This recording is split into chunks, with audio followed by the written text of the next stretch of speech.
డబ్బు, అనారోగ్యం, ఉద్యోగం, వ్యాపారం, అప్పులతో బాధపడుతున్నారా? మీకోసమే launch your future programme.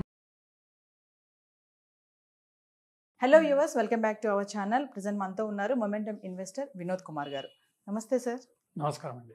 Sir, ఇప్పుడు మ్యూచువల్ ఫండ్స్లో ఇన్వెస్ట్మెంట్ చేస్తుంటే మనకి హై రిటర్న్స్ వచ్చే అవకాశాలు చాలానే ఉన్నాయి. అదొక లాభదాయకంగా చూస్తున్నాం.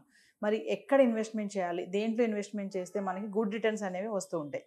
అలా చూసుకుంటే 10,000 ఇన్వెస్ట్మెంట్ చేస్తే మనకి 37 lakhs వచ్చేటటువంటి మంచి మ్యూచువల్ ఫండ్స్ ఉన్నాయి అంటే మా వ్యూవర్స్కి ఈరోజు ఏం చెప్తారు సార్? 10,000 ఒక్కసారి పెట్టుబడి పెడితే 37 కన్నా 39 లక్షలు వచ్చే ఇంకో 2 లక్షలు ఆలోచన. Extra. Okay.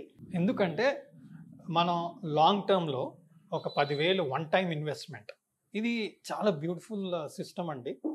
Like even I'm also doing. When ever మనకు కొంత అమౌంట్ ఫ్రీగా కనిపించింది అనుకోండి, మనం ఏం చేస్తుంటే జనరల్గా we tend to get in to shopping.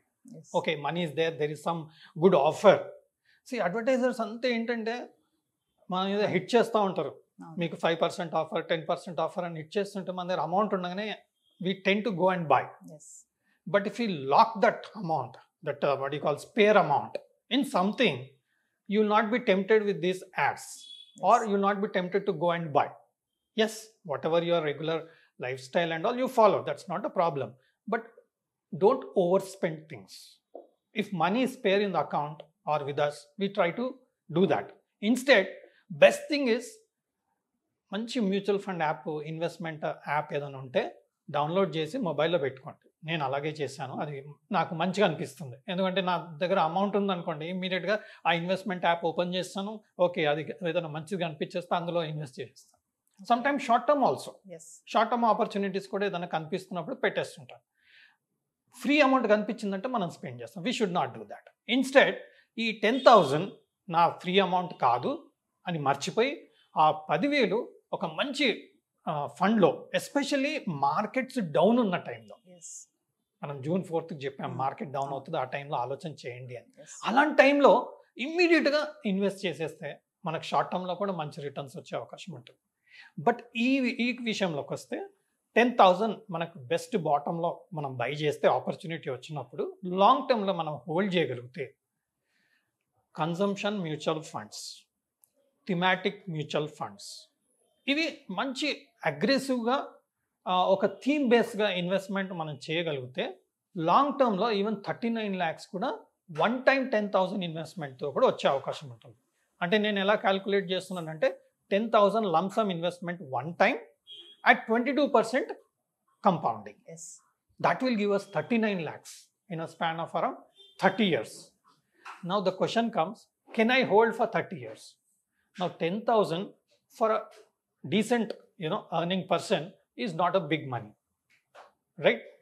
That money, if you forget that I have not received this 10,000, ఎందుకంటే చాలాసార్లు మనం చూడండి ఫంక్షన్స్కో లేదంటే ఈవెంట్స్కో we keep getting a lot of gifts, right?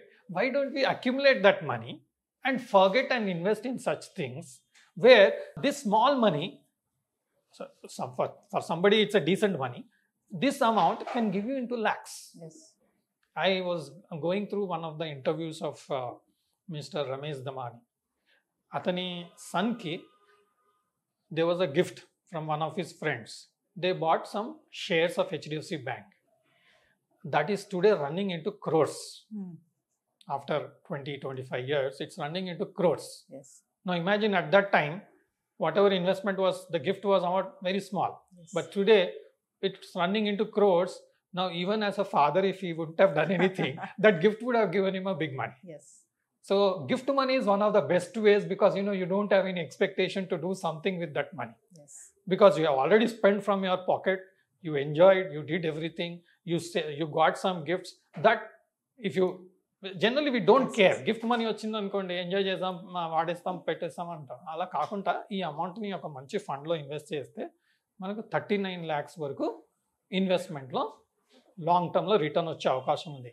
And mind you, this money is not our money, we got a gifted money.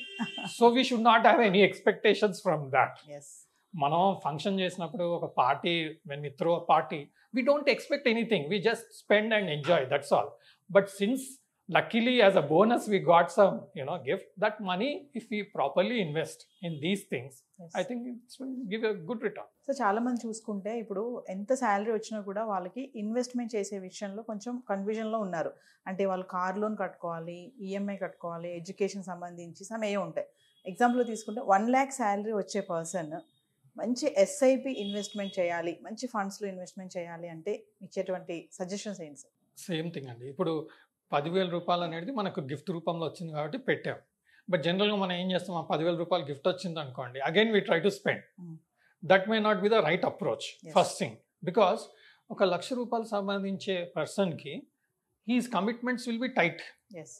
ఆ tight సిచ్యువేషన్లో నుంచి ఒక 10,000 మనకు ఎక్స్ట్రా వచ్చిందనే వరకు ఒక్క మంత్ లీజర్గా ఎంజాయ్ చేస్తాం, కొంచెం రిలాక్స్ అవుదామని ఒక ఆలోచన వస్తుంది. అది తప్పు. రాదర్ వాట్ ఈ షుడ్ డూ ఇస్, 1,00,000 రూపాయలు వచ్చాయండి, I'm assuming 1 lakh rupees after all deductions, like whatever TDS or EPF, carry home salary antam general ga, ante mana account lo 1,00,000 rupayalu paddayi, right? First thing, as soon as you get into it, especially children who just started profession, no, they don't like all these things. Maybe 6 months 1 year all they have to enjoy చేసాక అప్పుడు maybe 1 lakh rupees every month వస్తే first thing ఒక property కొనడం better అని నా అభిప్రాయం. ఎందుకంటే property values are going up, it's very tough. Maybe a property where your EMI is around 40,000-50,000. So 50,000 is gone for EMI. Okay, buy a car which is around 5 lakhs or 4.5 lakhs. I think the EMI for that at 8.5% interest will come to some 10,000 rupees. So 50,000 has gone for property EMI, 10,000 has gone for this thing. Now this 50,000 property what you bought, if it is a ready-made property, after registration you will get tax benefit. ఇప్పుడు మీరు IT return submit చేసేటప్పుడు you paid interest on the home loan, so you will get a benefit that you can enjoy, right? But this 50,000 EMI you paid, 10,000 for the car loan you have paid, 60,000 expenses, 20,000, 80,000, so you are left out with 20,000. This 20,000 you put it as a 2 different mutual funds, 10,000 in one, 10,000 in other one. Now we already know that every 10,000 at a 22% compounding you are getting 39 lakhs. So now you have 2 10,000s, so you can get 76 lakhs. Right? Another interesting point enti ante, now people think నాకు సడన్గా ఏదైనా problem వస్తే, ఫైనాన్షియల్గా వేరే requirements వస్తే అప్పుడు ఇబ్బంది అవుతుంది కదా, I cannot continue the what you call SIP, 20,000 SIP నేను కంటిన్యూ చేసుకోలేను అని ఒక ఆలోచన వస్తుంది. Doesn't matter, you can take overdraft. మనం మ్యూచువల్ ఫండ్లో ఇన్వెస్ట్ చేసామనుకోండి, you can raise a loan against the investment what you have. జనరల్గా మినిమం 2 lakhs ఏదో వాల్యూ ఉండాలి. ఆ వాల్యూ వర్త్ మీరు ఇన్వెస్ట్ చేశాక you can draw some amount, మనం ఓవర్ డ్రాఫ్ట్ అంటాం. ఓవర్ డ్రాఫ్ట్ తీసుకోవచ్చు, లేదంటే లోన్ ఆన్ సెక్యూరిటీస్ అంటాం. That we can raise. ఒకసారి మన ఫండ్ డెవలప్ అయింది అనుకోండి, ఒక 3 లక్షలు 4 లక్షలు, 20,000 per month అంటే సంవత్సరానికి 2.4 lakhs.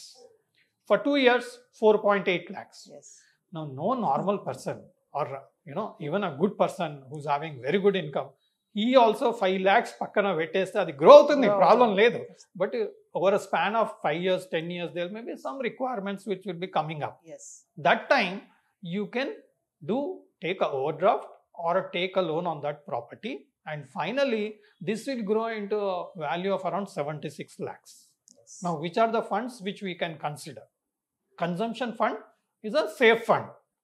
మనకు 5 ఏళ్ళకి ఒకసారి గవర్నమెంట్ మారుతుంది, దాంతో సంబంధం లేదండి కన్జంప్షన్కి. అలాగే mid cap small cap funds ఉంటాయి, వాటి కూడా గవర్నమెంట్తో సంబంధం లేదు, కంపెనీ పర్ఫార్మెన్సెస్తోని స్టాక్స్ పికప్ అవుతూ ఉంటాయి.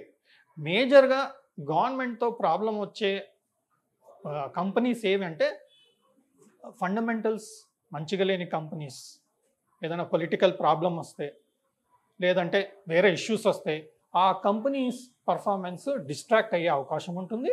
అట్ ద సేమ్ టైం వాళ్ళకు స్టాక్ ప్రైస్ ఫాల్ అయ్యే అవకాశం ఉంటుంది. కాబట్టి ఫండమెంటలీ గుడ్ కంపెనీస్ ఉన్న స్టాక్సే ఈ mid cap small cap mutual funds వాళ్ళు ఇన్వెస్ట్ చేస్తారు. So you don't have to worry about it. Now somebody is young, he can take little more aggressive stance. He can go for thematic funds. Like, now, manufacturing is a theme for the next 20-30 years. So which are those funds which are focusing on manufacturing? Now somebody who's interested, he can also go for some beautiful stocks. ఈ mutual funds వాళ్ళు ఏ స్టాక్స్లో invest చేశారు, ఆ స్టాక్స్లో మనం super star investors అని ఒక వీడియోలో డిస్కస్ చేయడం జరిగింది. వాళ్ళు కూడా ఇన్వెస్ట్ చేశారా, మంచి ప్రమోటర్స్ ఉన్నారా చూసి కొంత స్టాక్స్లో పెట్టుకోవడంలో కూడా తప్పేం లేదు. So that's how you can plan this 1 lakh, 50,000 as an EMI, 10,000 for car loan, 20,000 for expenses, 20,000 for long-term mutual funds, which are thematic, mid-cap, small cap. I think that will take you to almost 70-75 lakhs in the long term. Yes. Thank you, sir. Thank you. Suman టీవీలో మీ personal and business promotions కోసం కింది నెంబర్కి contact చేయండి.